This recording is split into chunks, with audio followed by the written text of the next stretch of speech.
Assalamualaikum warahmatullahi wabarakatuh. Bismillahirrahmanirrahim. Alhamdulillah.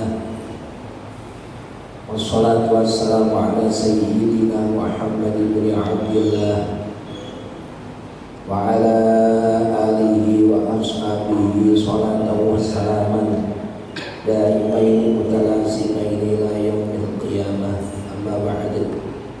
Yang saya muliakan seluruh jamaah Masjid Nurul Firdaus, yang saya hormati pengurus Dewan Kemakmuran Masjid, bapak-bapak dan ibu-ibu, mudah-mudahan sehat semuanya, barokah, juga selalu dalam limpahan rahmat nikmat dari Allah Subhanahu wa taala. Mari kita mulai pengajian kita dengan membaca surat Al-Fatihah untuk orang tua kita semua yang sudah wafat. Mudah-mudahan yang begitu saja oleh Allah Subhanahu wa taala diterima amal ibadahnya, dijadikan kuburnya Allah untuk yang di jannah. Al-Fatihah.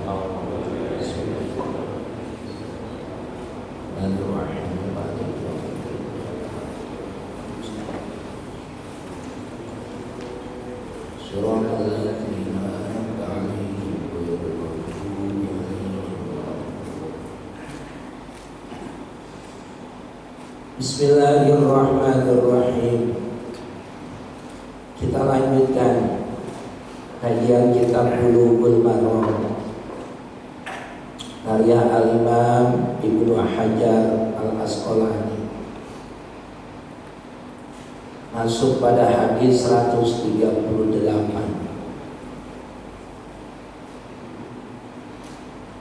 Ani bin Mas'udin radhiyallahu ta'ala anhu qala,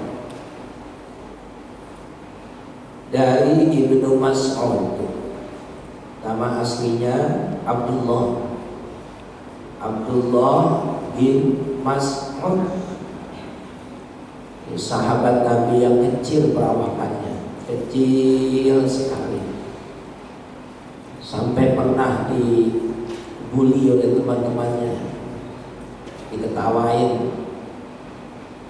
Terus Nabi membela dengan mengatakan, apakah kalian mentertawakan sesuatu yang di hadapan Allah lebih besar dan lebih berat dari gunung Uhud?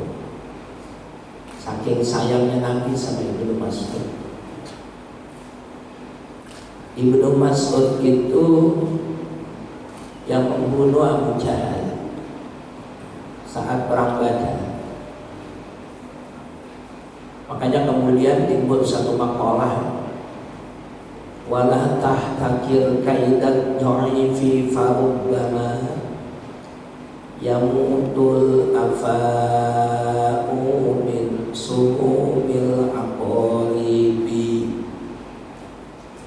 Jangan suka meremehkan, jangan suka mengkerdilkan, jangan suka menghinakan orang-orang yang kecil, yang miskin.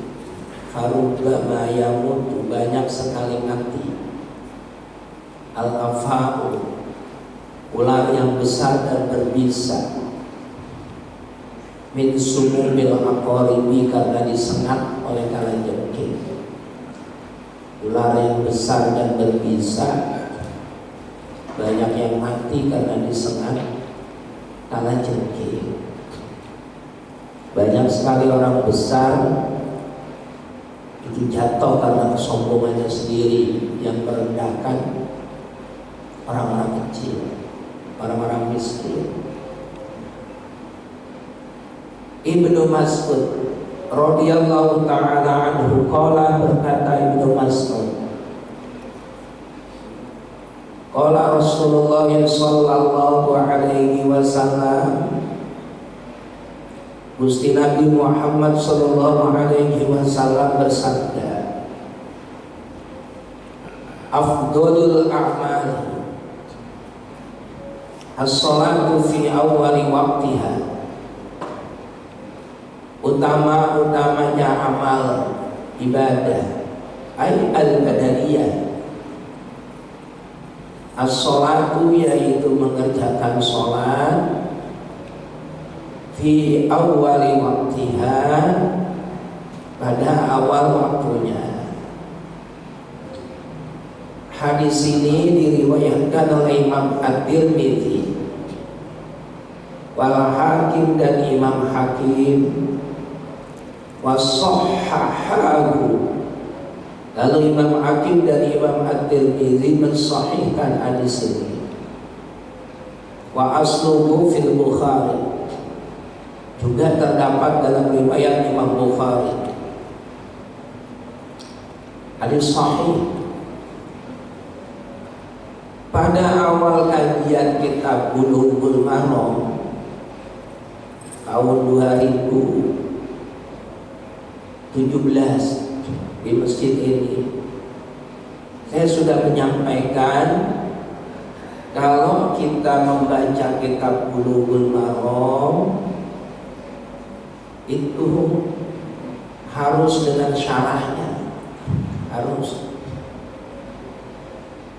Jangan hanya kitab Bulughul Maramnya saja,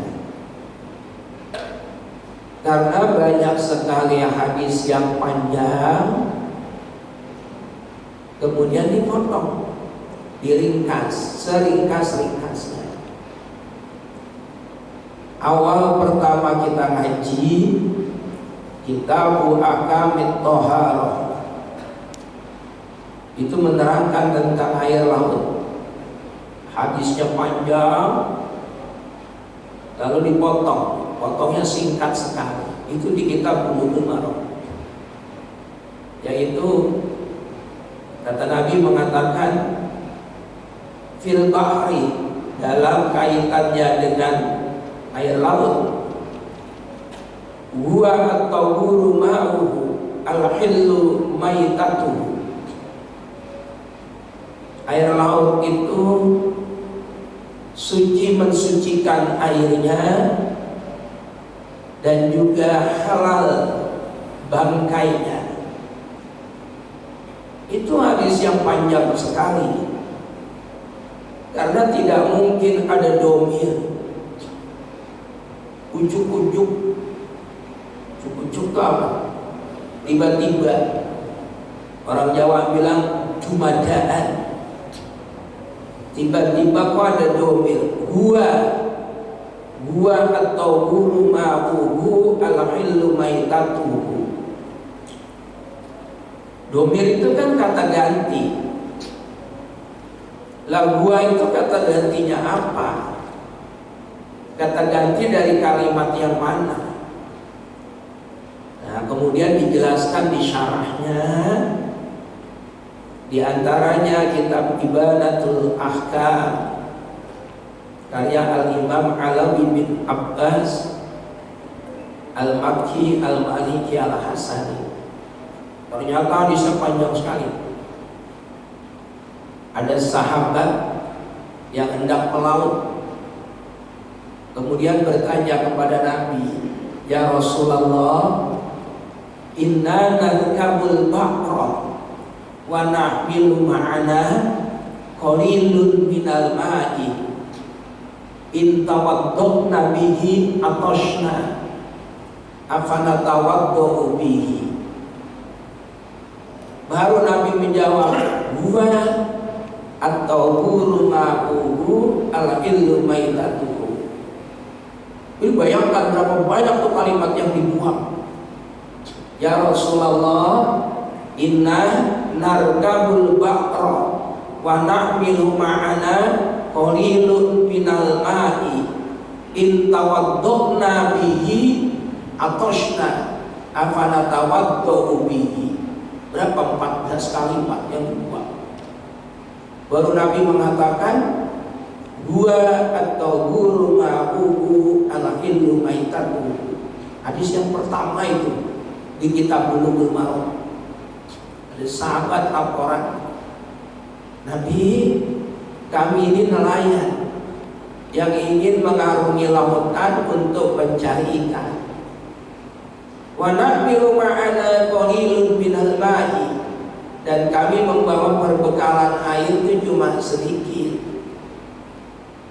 In tawadduna bihi, kalau air itu kami gunakan untuk wudu, atosna, maka hauslah kami, habis airnya buat wudu. Afana tawaddu bihi, boleh apa tidak kami wudu dengan air laut? Nah, itu awalnya. Terus Nabi menjawab, gua air laut itu. Jadi gua itu kata ganti dari al-bahr, air laut. Al-hillu mahitatuhu, halal bangkainya, atau guru ma'uhu, dan suci mensucikan airnya. Oh, berarti boleh wudu dengan air laut. Itu kalau kita tidak baca syarahnya, maka akan membingungkan. Nah ya, tiba-tiba kok ada domir gua, ini kata ganti apa? Begitupun dengan hadis yang kita baca ini, riwayat Imam Bukhari, riwayat Imam At-Tirmidzi, riwayat Imam Hakim.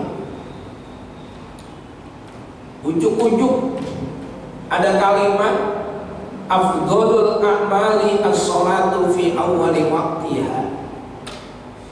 Di kitab Bulughul Maram, amal ibadah yang bersifat badaniyah, la batiniyah, yang paling utama adalah sholat di awal waktu. Itu bagaimana mula hadisnya? Mula hadisnya adalah pertanyaan dari Ibnu Mas'ud kepada Nabi. Ibnu Mas'ud bertanya, ayyul a'mali ahabbu ilallahi ya Rasulullah, ayyul a'mali, amal apakah ahabbu ilallahi, yang paling dicintai oleh Allah? Ibnu Mas'ud menjawab. Terus Ibnu Mas'ud bertanya, lalu Nabi menjawab, as-salatu ala waqtiha, salat tepat pada waktunya.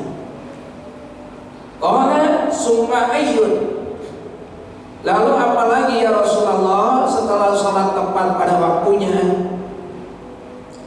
Qala, Nabi menjawab, birrul walidain, berbakti kepada kedua orang tua. Berbakti kepada kedua orang tua, baik saat masih hidup ataupun saat sudah wafat. Bagaimana cara berbakti sama orang tua yang sudah wafat? Mendoakan. Berziarah ke kuburnya. Boleh. Al-Imam Al-Ghazali, pengarang kitab Ihya Ulumuddin, beliau mengatakan kullu man yutabarraku fi hayatihi yutabarraku ba'da mamatihi. Orang yang ketika hidupnya itu bisa mendatangkan barokah, maka ketika sudah wafatnya pun bisa mendatangkan barokah. Siapa yang dimaksud dengan orang tersebut?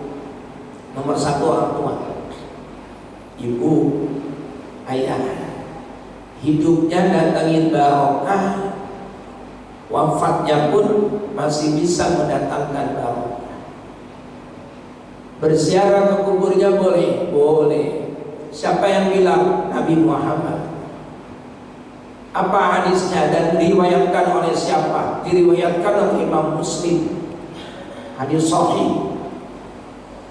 Jadi kata Nabi, kuntu nahaitukum an ziyaratil kubur fazuruha fa innaha tuzakkirul maut. Kuntu itu pakai fi'il madhi dari kalimat kana fi'il madhi. Lalu fi'il madhi kana itu kemasukan tu. Karena kemasukan tu menjadi kuntu. Itu tu dalam ilmu nahwu disebutnya dhamir rafa' mutaharrik. Saya ulang. Tu dalam ilmu nahwu disebutnya dhamir rafa' mutaharrik. Karena kemasukan tu menjadi kuntu. Ini fi'il madhi. Jadi kalau diartikan kuntu nahitukum an ziyaratil kubur. Aku pernah, fi'il madhi, masanya sudah lampau. Aku pernah melarang kalian berziarah kubur. Aku larang kalian. Lalu Nabi mengatakan fazuruha, akan tetapi sekarang berziarahlah kalian. Fa-nya itu fa fasihah. Akan tetapi sekarang berziarahlah kalian. Itu kata Nabi. Lalu timbul pertanyaan. Ini kita kajian ilmiah, jelas ya. Nggak ada karangan Budi Santoso, nggak ada. Semuanya bisa dibuktikan secara ilmiah. Buka kitabnya, mau kitab usul fikih, mau kitab nahwunya, mau kaidah fikihnya, ataupun tekstual hadisnya. Saya juga bawa kitabnya. Ada di kitab Ad-Durrul Bahiyah, monggo silakan. Ada timbul pertanyaan begini. Nabi Muhammad awalnya melarang, tapi kemudian memerintahkan. Nah, status perintah dari Nabi ini hukumnya apa? Kan kalau diperintah sama Allah, kalau diperintah sama Rasul, itu dalam kaidah fikih al-amru yadullu 'alal wujub. Perintah dari Allah, perintah dari Nabi menunjukkan satu kewajiban. Wajib berarti. Nanti dulu, jangan langsung dihukumi wajib. Apa sebabnya? Karena perintah ini didahului oleh larangan. Aku pernah melarang, tapi kemudian memerintahkan. Setiap perintah yang jatuh sesudah larangan itu ya dulu ala ghairil wujub, menunjukkan bukan satu kewajiban, bal lil mandub, akan tetapi satu anjuran. Dari kitab apa itu? Kitab usul fikih. Apa nama kitabnya? Ghayatul Usul. Semua ilmiah, bisa kita buktikan. Jadi setiap perintah yang datang dari Nabi itu menunjukkan satu kewajiban. Akan tetapi kalau perintah ini diawali dengan satu larangan, maka perintah tersebut bukan kewajiban, melainkan anjuran. Berarti kalau kita pahami secara jernih, hadis riwayat Imam Muslim, kuntu nahaitukum an ziyaratil kubur, aku pernah melarang kalian berziarah kubur, fasuruha, akan tetapi sekarang berziarahlah kamu, itu merupakan anjuran. Nah, pertanyaannya, si anjur lagi sopo? Yang menganjurkan itu siapa?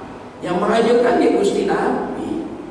Kalau yang menganjurkan Gusti Nabi sudah pasti sesuatu yang bernilai ibadah, nilai yang baik. Kemudian dalam hadis riwayat Imam Hakim dan disahihkan oleh Imam Hakim, apa kata Imam Hakim?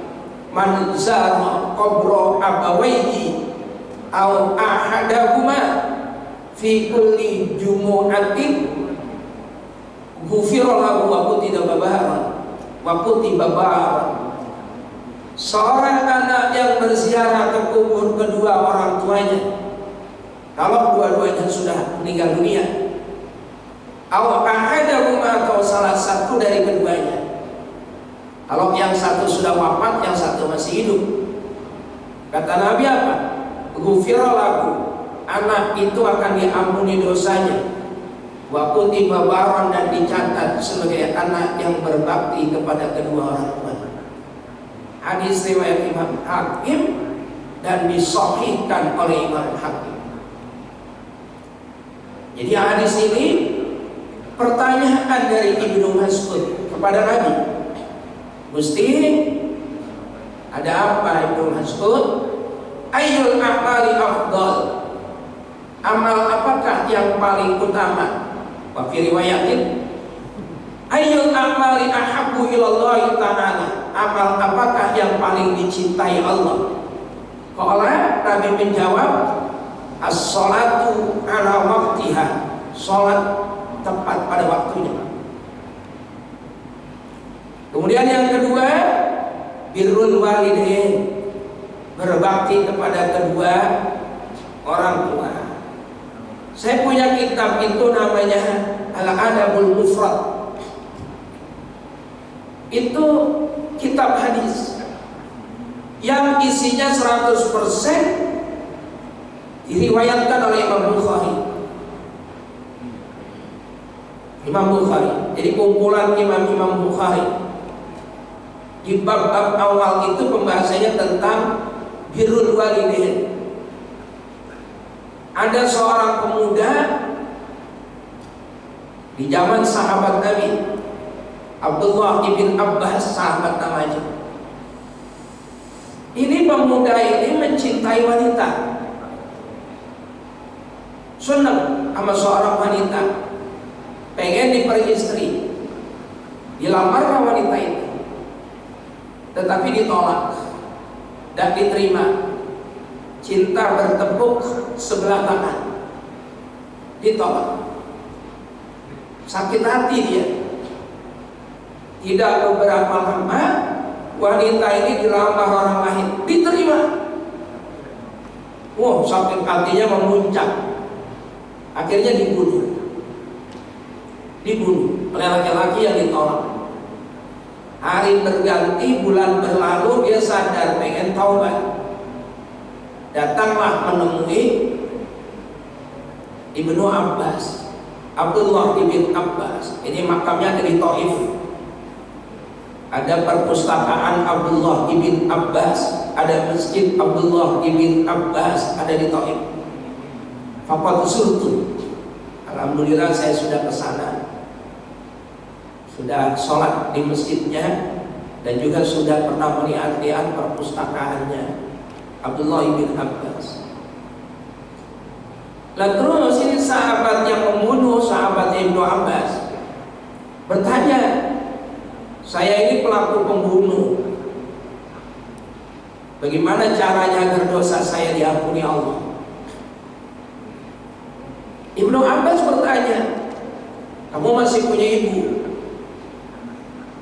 Nah, ibu saya sudah wafat. Ya kalau gitu kamu taubat dengan taubatan nasuha, dan kamu minta maaf sama keluarga yang kamu bunuh. Minta ridhonya kepada ahli warisnya, baru dosamu diampuni. Nah, ketika anak muda ini beranjak dari hadapan Ibnu Abbas, di situ ada sahabat lain bernama Atta ibn Yasar.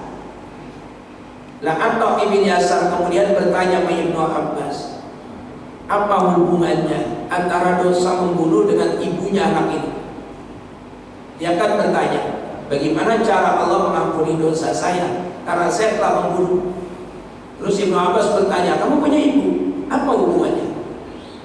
Kalau dia masih punya ibu, terus kenapa? Jawaban Abdullah bin Abbas, demi Allah, saya pernah mendengar Rasulullah berkata, tidak ada amalan yang bisa menggugurkan dosa besar, termasuk membunuh, kecuali anak itu berbakti kepada ibunya, kecuali anak itu menyenangkan hati ibunya, kecuali anak itu selalu menjadikan ibunya tersenyum dengan ucapan dan perbuatannya. Maka sebesar apapun dosa itu, termasuk dosa membunuh, akan diampuni oleh Allah. Betapa tinggi nilai bakti seorang anak kepada ibunya, kepada orang tuanya di hadapan Allah Subhanahu wa ta'ala. Lalu apalagi? Summa ayyun, sesudah berbakti kepada orang tua, al-jihadu fi sabilillah, berjihad fi sabilillah. Itu yang ketiga. Nah, ini jihad macam-macamnya Pak ya. Kalau diserang seperti Palestina sekarang ini kita prihatin sekali. Hampir 4.000 anak yang meregang nyawa, anak ini.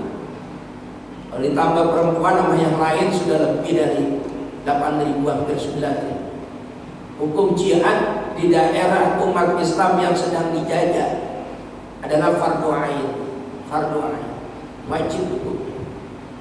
Nah, kalau kita dari Indonesia berangkat ke sana, hukumnya fardu kifayah. Artinya sudah ada yang mewakili, ya sudah. Nah, bentuk jihadnya kita dengan bentuk yang lain. Boleh mengirimkan doa, boleh mengirimkan bantuan, boleh keprihatinan dan lain sebagainya. Boleh. Termasuk di antara jihad yang pahalanya luar biasa besar adalah duduk di majelis taklim, duduk di majelis-majelis pengajian. Apalagi kalau kemudian mau memondokkan anaknya di pesantren, jihad luar biasa. Siapa yang bilang? Al-Quran surat At-Taubah.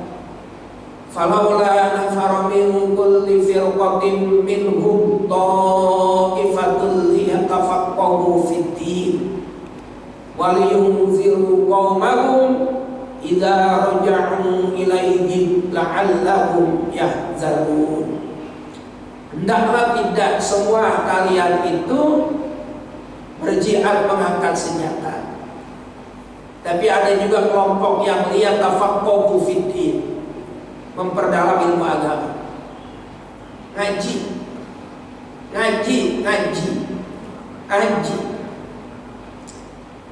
Liyatafaqahu fid-din. Kalau sudah tafaqquh fid-din, waliyunziru qaumahum, ajarkanlah umat, ajarkanlah masyarakat, ingatkanlah, berikan peringatan dan pengajaran. Jihad besar. Ada ulama dari Indonesia, dari Pasuruan, namanya Mbah Hamid, Abdul Hamid. Ini wali besar ini yang masyhur di Indonesia. Itu beliau mengeluarkan satu makalah, at-turuqu ilallahi katsiratun, wallahi anna afdalat turuqi thariqatut ta'lim wa ta'allum. Jalan menuju Allah, artinya jalan menuju rahmat dan keridhaan Allah. Katsiratun, banyak sekali.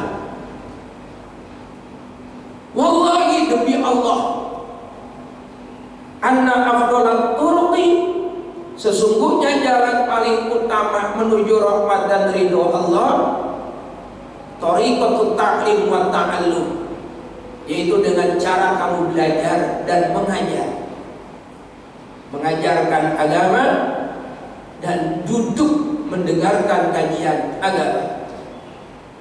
Monggo, silakan cari ustaz yang bapak-bapak yakini, silakan, tidak jadi masalah. Jangan apatis, jangan.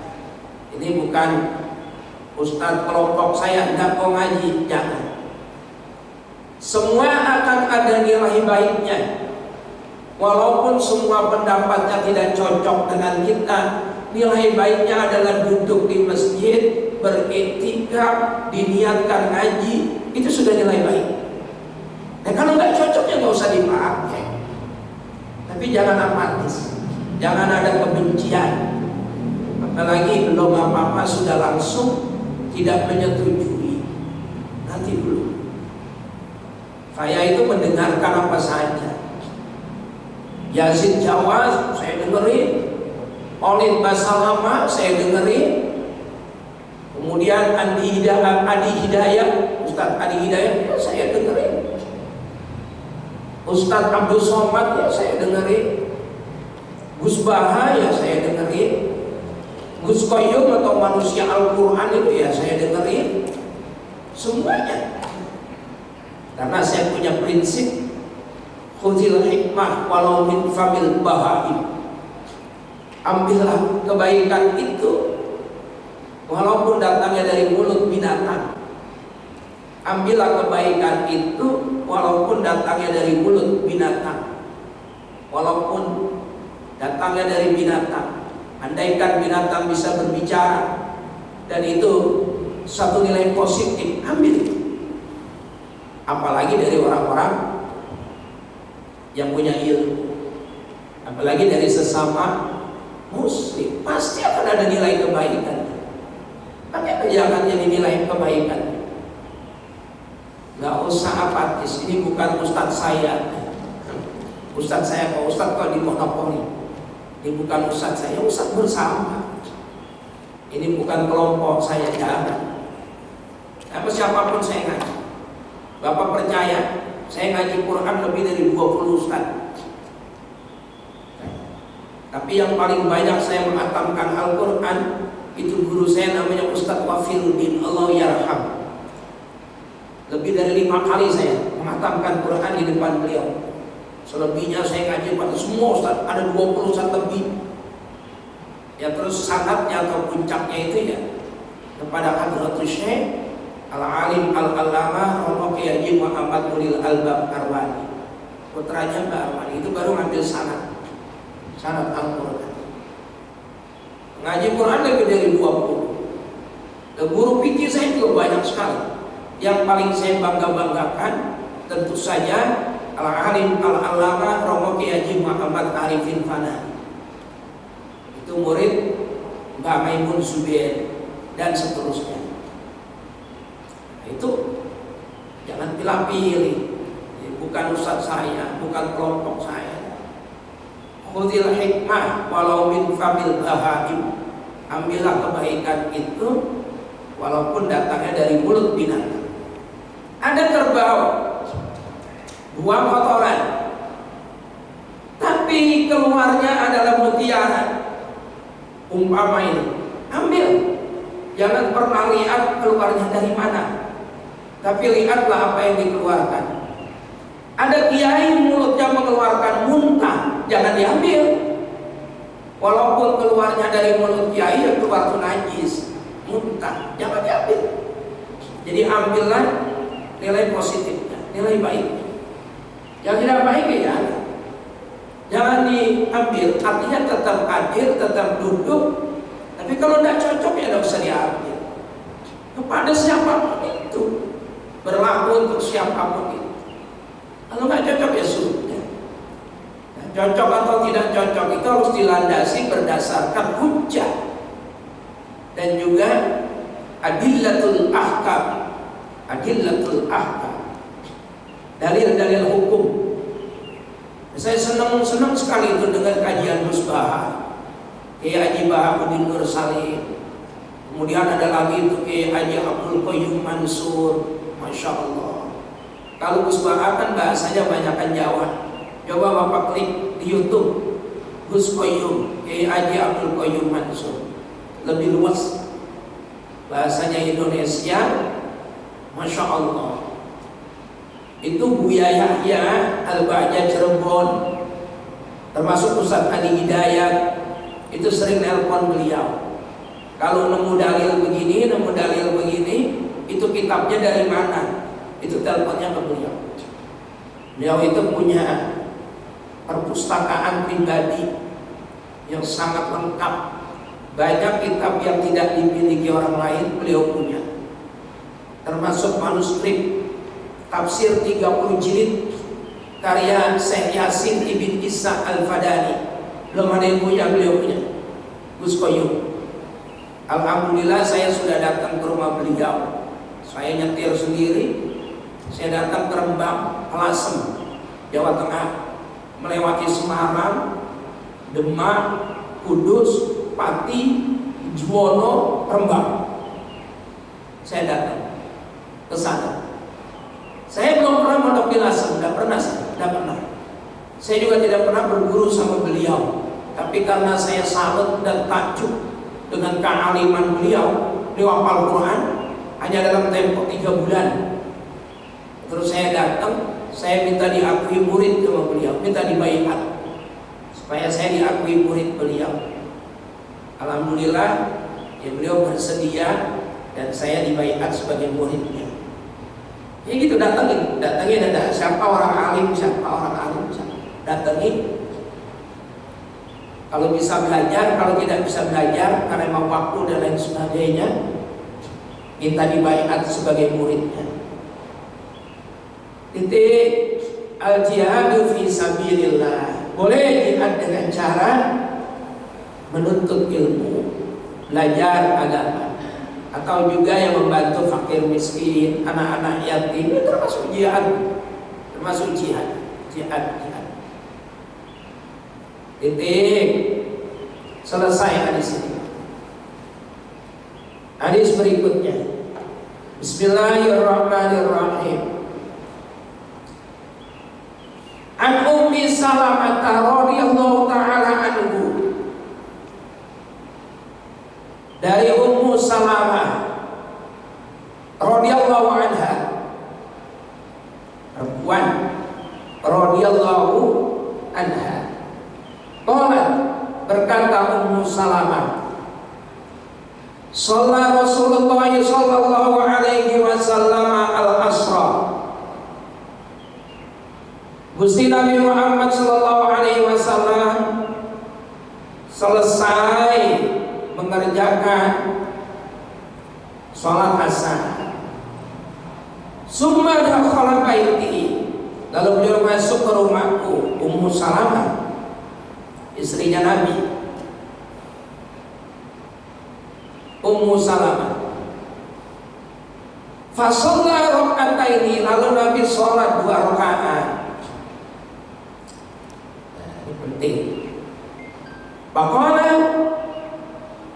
syughiltu an raka'ataini ba'da zuhri fa shallaituhuma al-an.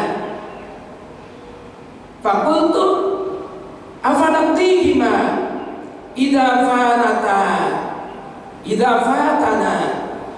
Qala la.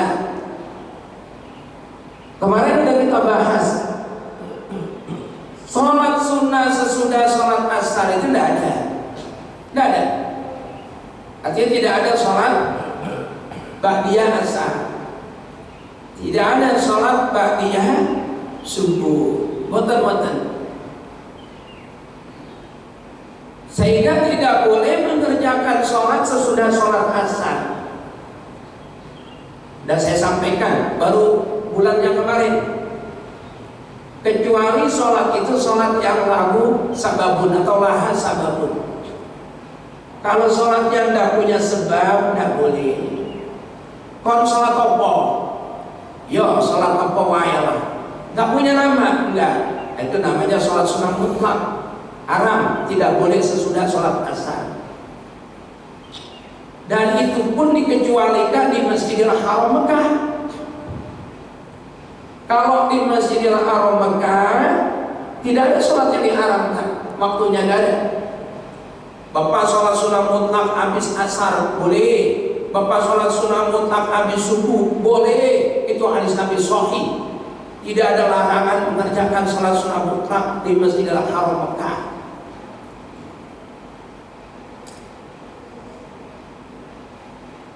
Nah, kalau di luar Masjidil Haram Mekah tidak boleh. Ini Gusti Nabi habis sholat asar terus datang ke rumah Ummu Salamah. Beliau mengerjakan sholat 2 rakaat. Lu kan nggak mungkin sholat asar, masa 2 rakaat? Beliau jelas sholatnya sholat apa? Sholat sunnah. Terus Ummu Salamah bertanya, Gusti Nabi yang dikerjakan itu sholat apa? Kok ba'da asar sholat? Nabi menjawab, syughiltu an raka'ataini ba'da zuhri. Saya tadi sesudah johor belum sempat sholat ba'diyah. Ulang, saya tadi sesudah zuhur belum sempat sholat ba'diyah karena disibukkan dengan satu urusan yang sangat urgent, penting, sehingga ba'diyah zuhur tidak saya kerjakan. Ba'diyah zuhur. Dan baru sekarang saya kerjakan sesudah sholat asar. Dari hadis ini seluruh ulama fikih, terutama yang bermadzhab Syafi'i, itu berpendapat bahwa mengkodok sholat sunnah ba'diyah ataupun qobliyah untuk orang, nah ini catatannya ini, garis bawahi, untuk orang yang tidak pernah meninggalkan qobliyah dan ba'diyah, itu boleh dikodok. Boleh. Seperti Nabi. Boleh. Bapak tidak pernah meninggalkan qobliyah subuh. Ulangi. Bapak tidak pernah meninggalkan qobliyah subuh. Qobliyah subuh. Qobliyah subuh. Berdasarkan hadis Nabi, rakaatul fajri khairun minad dunya wa ma fiha. Asal kalimatnya rakaatani kemudian jadi mudhaf ilaih, maka nunnya dibuang menjadi rakaatul fajri. 2 rakaat qobliyah subuh khairun, lebih utama, minad dunya wa ma fiha, dibanding dengan dunia dan isinya. Bapak tidak pernah ninggalin itu. Satu ketika, ini kan subuh cepat sekali nih, jam 4:08 udah azan. Bapak udah biasa bangun jam 4. Astagfirullahaladzim, jam 4 buru-buru mandi, pakai baju, siap-siap ke masjid. Sampai di masjid sudah koma, berarti tidak mengerjakan qobliyah subuh. Habis sholat subuh Bapak kerjakan tuh qobliyah subuh, boleh dikodok, boleh, dengan catatan yang tadi saya bilang, orang yang tidak pernah meninggalkan itu.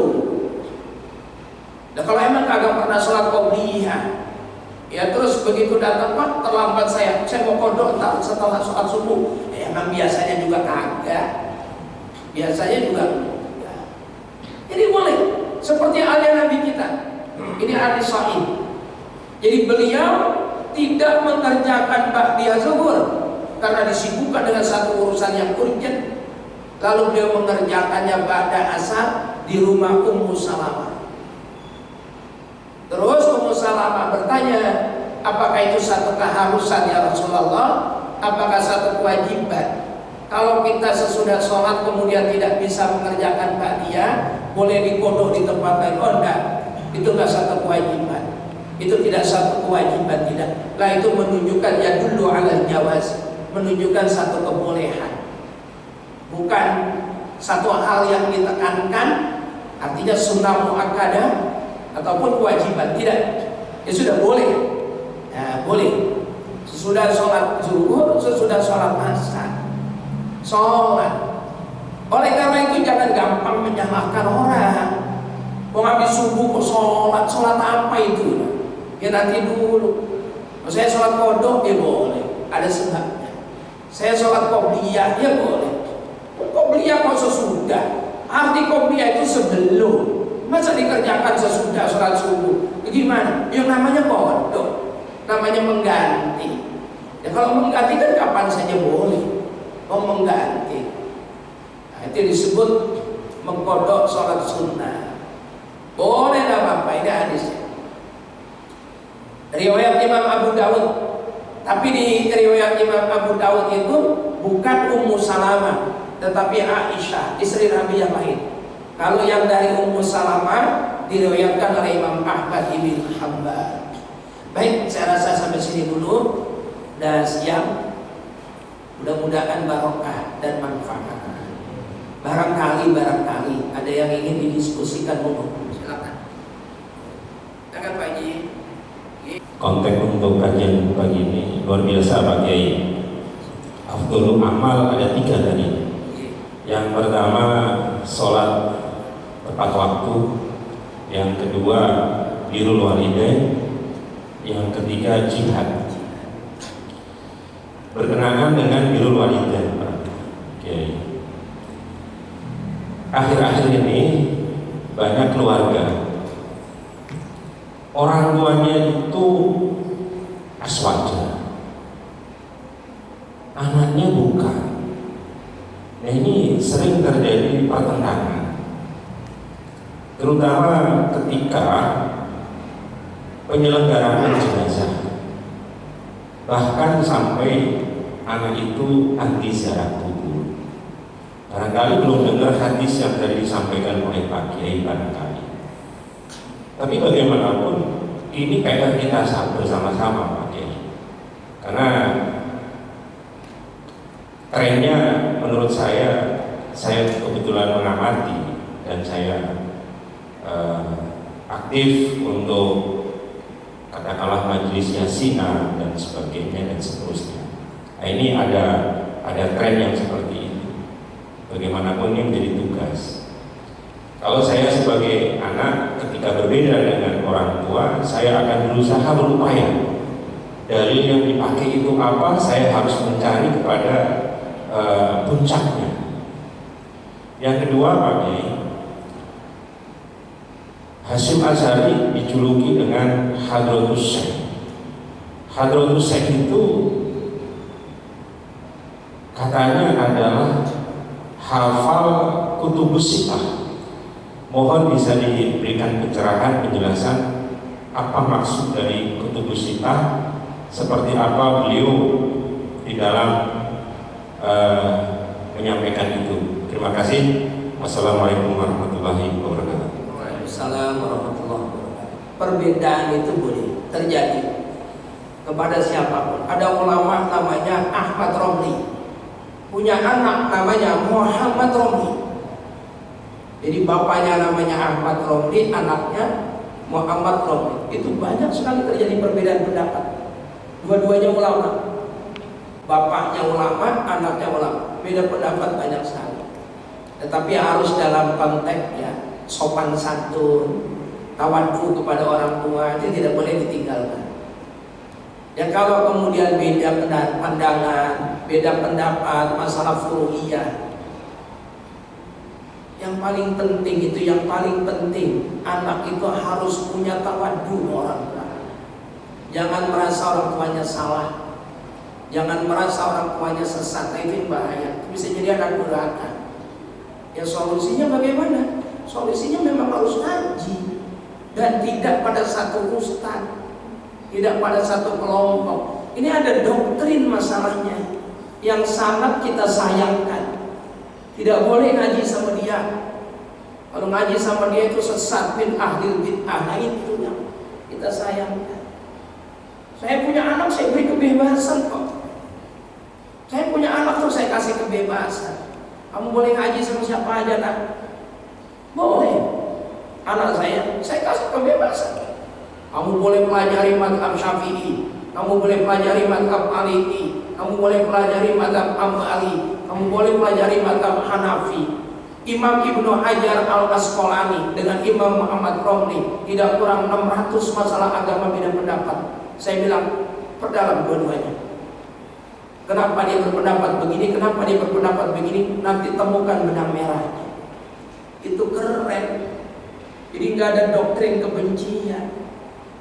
Oh, ini bukan ustadz saya, kita ikutin, ini ahli bid'ah. Lah ini yang bahaya. Akhirnya anak sama orang tua bermusuhan. Pak Haji Soleh, saya pernah ditelepon orang DKM Masjid Rodotul Jannah. Nah, saya sebut aja Wisma Asri. Bapaknya sama Pak Haji Soleh.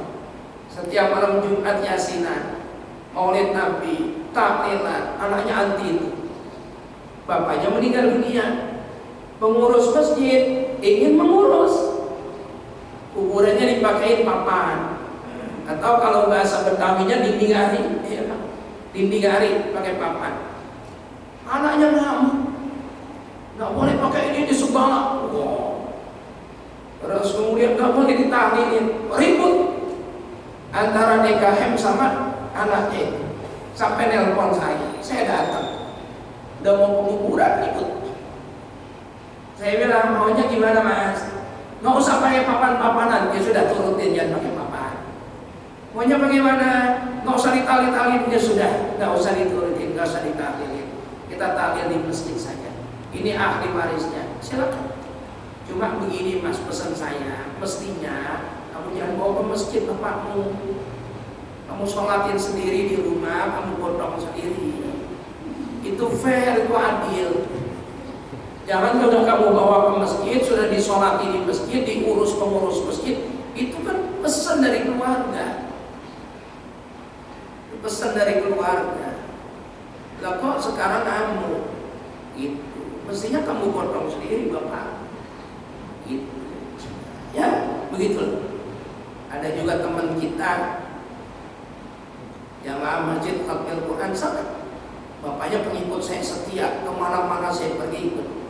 Anaknya ya anti yang dilakukan oleh bapak. Sering curhat, ya sudah mau diapain? Karena cari gurunya salah, cari pergaulan salah, berguru sama siapapun boleh. Asal jangan apa? Jangan menyesat-nyesatkan orang. Jangan merasa dirinya paling benar. Jangan. Nggak usah, biarin saja. Biar Allah yang menilai kebenaran itu milik Allah. Biar Allah yang menilai. Itu yang paling penting. Jangan ada doktrinisasi bahwa ngaji sama si fulan pasti salah, kelompok dia pasti sesat. Jangan. Belajar ke siapapun, dengarkan. Nanti diambil benang merahnya, yang terbaik yang mana, yang benar yang mana. Kemudian yang pertanyaan berikutnya, kutubus sittah. Kutub itu jamak dari kata-kata kitab aja. Kutubun itu jamak dari kata-kata kitabun. Kitabun artinya kitab satu. Kutubun artinya banyak kitab. Nah terus di belakangnya disebut sittah. Sittah itu artinya 6. Jadi kutubus sittah artinya orang yang menguasai 6 kitab hadis. Ya 6 kitab hadis ya. Kitab Sahih Bukhari, Sahih Muslim, Ibnu Majah, Imam Abu Dawud, Imam At-Tirmizi, Musnad Imam Ahmad bin Hanbal.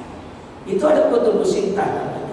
Jadi 6 kitab hadis ini dikuasai dan dihafal oleh Hadratus Syekh Mbah Muhammad Hasyim Asy'ari. Karena beliau menghafal kutubus sittah, 6 kitab hadis itu beliau hafal dan beliau menguasai itu. Maka seluruh ulama-ulama menjulukinya Hadratus Syekh. Hadratus Syekh kalau kita artikan ya maha guru. Maha guru dari semua guru yang ada. Banyak yang mengaji kitab hadis sama beliau karena menguasai tadi itu kutubus sittah. Paham ya? Jadi kutub itu jamak dari kata kitabun. Kalau kitabun artinya kitab satu. Kalau kutubun artinya banyak kitab. Lah banyak kitabnya berapa? Di ujung sudah disebut kutubus sittah. Kutubus sittah. 6 kitab hadis. Nah itu beliau kuasai dan beliau hafal. Nah 6 kitab hadis apa saja tadi sudah saya sebutkan. Kata nggih? Bapak-bapak dari divisi Belor ada yang mau ditanyakan? Pas nggih? Pas. Dari Begidul pas. Pun cekap lah, udah siap. Mudah-mudahan barokah dan manfaat. Kalau tutur kata saya kurang sopan, kurang berkenan, saya mohon dimaafkan. Kita udah selesai pembahasan tentang apa itu? Sholatnya. Ini masuk bab yang berikutnya nanti bulan depan insyaallah, babul adzan, bab tentang adzan. Sebelum saya akhiri, ada satu pengumuman bahwa Pondok Pesantren Tahfidz Al-Quran Ruhul Bayan tahun 2024-2025 sudah membuka pendaftaran. Sudah menerima dan membuka pendaftaran santri baru. Nah, untuk tahun 2024 yang diterima hanya 30 santri saja. 30 santri. Bapak-bapak, saudara-saudara, barangkali ingin mondokin anaknya, cucunya, atau keponakannya, atau memberikan informasi, silakan. Dan komit kita tetap tidak berubah. Untuk anak-anak yatim digratiskan 100%. Insya Allah untuk anak yatim tetap digratiskan 100%. Ya, makanannya enak dengan bergizi. Terus kemudian ya tidurnya, ranjang tingkah bersih, ada AC-nya, mandinya pakai shower biar anak kita nggak kudigan. Kan ada pantun gitu ya Mas Aji ya, pantun buat orang pondok itu, berakit-rakit ke hulu, berenang-renang ke tepian, berbudik-budik dahulu, jadi kiai kemudian. Nah, kita ini tidak ingin budikan baru jadi kiai. Artinya jadi kiai tanpa harus melalui proses berbudikan. Al-Fatihah. Bismillahirrahmanirrahim. Iya kan.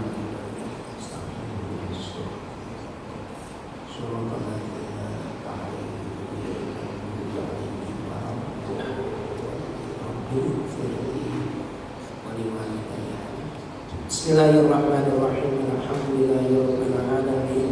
Allahumma shalli ala sayyidina Muhammad wa ala alihi wa ashabihi. Allahumma ighfir lana wa li walidina wa li masyayikhina. Allahumma 'allimna mimma jahilna wa dzakkirna mimma nasina warzuqna ya dzal jalali wal ikram. Rabbana atina fid dunya hasanah wa fil akhirati hasanah wa qina adzabannar.